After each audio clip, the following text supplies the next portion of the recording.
You got a wiffle ball field in your backyard, you know there's a Guinness Book of World Record for a marathon wiffle balling. I said, well, let's play it. There you go. 26 hours, that's what we're going for to break the record. We all grew up as kids playing this game, and that's how we all learned it. You have to be crazy if you want to actually play wiffle ball for 26 straight hours and enjoy it. It's going to be a battle. I think we can do it. We're doing this for Alzheimer's. It's for a great cause. My father and now his brother, my uncle, is affected by it. Like I say, you can talk to just about anybody nowadays, and in some form or another, they've all been affected by it. Plus, we're having fun doing something we like to do, and we're doing it for a good cause. There you go. Woo-hoo-hoo. Strategy is take your time. Hit as many dingers as possible. Go for home runs the whole time. I got those. I want to hit at least 100. You get to sit here and watch grown-ups play like kids. If you love something, just go for it and have fun doing it. That's what I say. And we all love playing this game, and we're doing it for fun, and why not? You know, I built this field just for that reason, to have fun. Be kids again. You got it, you got it.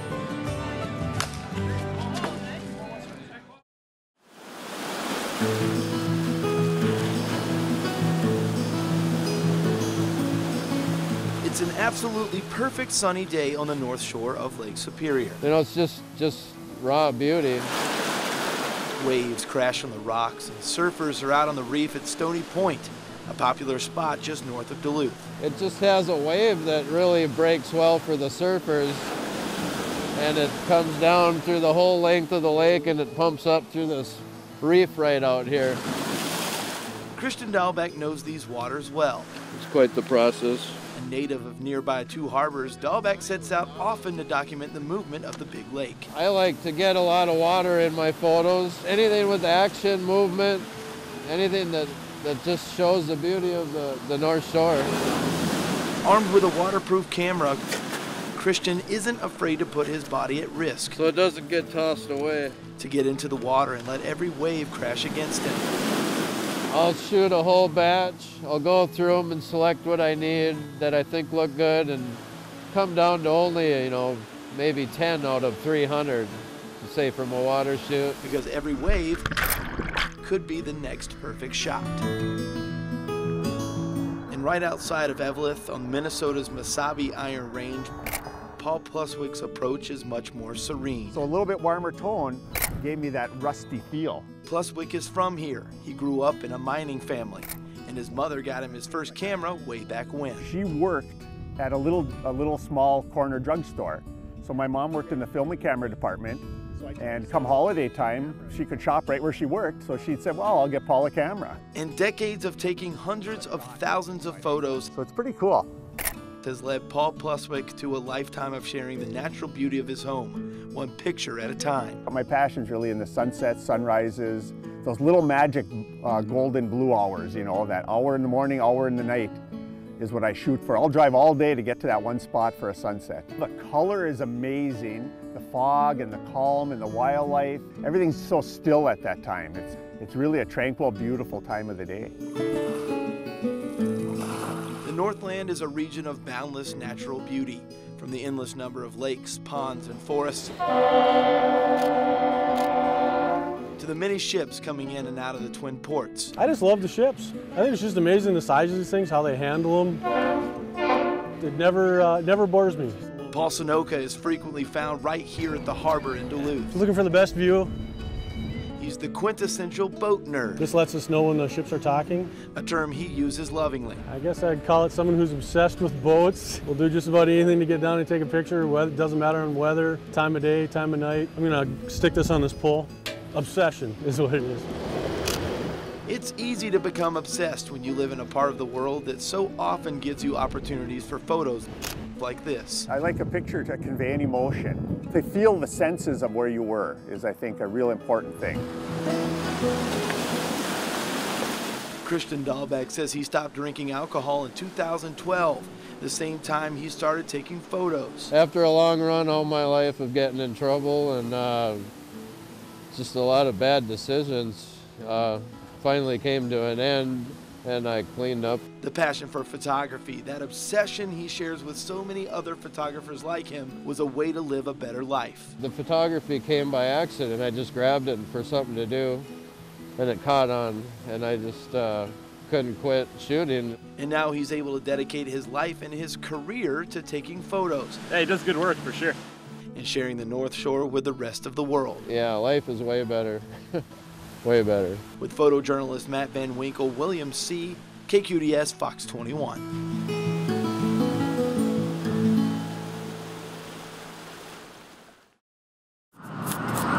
Now the floral is a very beautiful tradition that's part of the Ojibwe culture. It's tricky, like painting bricks, man. For Votan Enriquez. I've done other murals before, but this one I think by far has been the best one I've done and the most detailed as well. This wall outside the American Indian Community Housing Center has served as his canvas the last few weeks. For a piece like this, it's a combination between drawing and a lot of graphic design. Like they were supposed to be round. A collaboration with Honor the Earth and the Cultural Center brought the artist from LA to help with this important project. The issues that a city like Duluth has been facing, which haven't really been addressed, which is the missing and murdered indigenous women. The mural represents an Anishinaabe woman with a bandana around her mouth, much like the scenes found at Standing Rock. Like in '94, there was an uprising in Chiapas by the Zapatistas, and when they asked them why they covered their faces, they told the people that it wasn't important who was under or behind the mask or the bandana, but the fact that there was a human being behind that.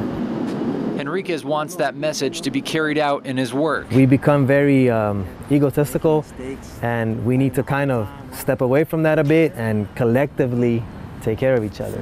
And he hopes to start a dialogue among people in the community that aren't aware of what's happening to American Indian people. I think it's incredible. And it seems to be working. She's proud, she's tall, she's gorgeous.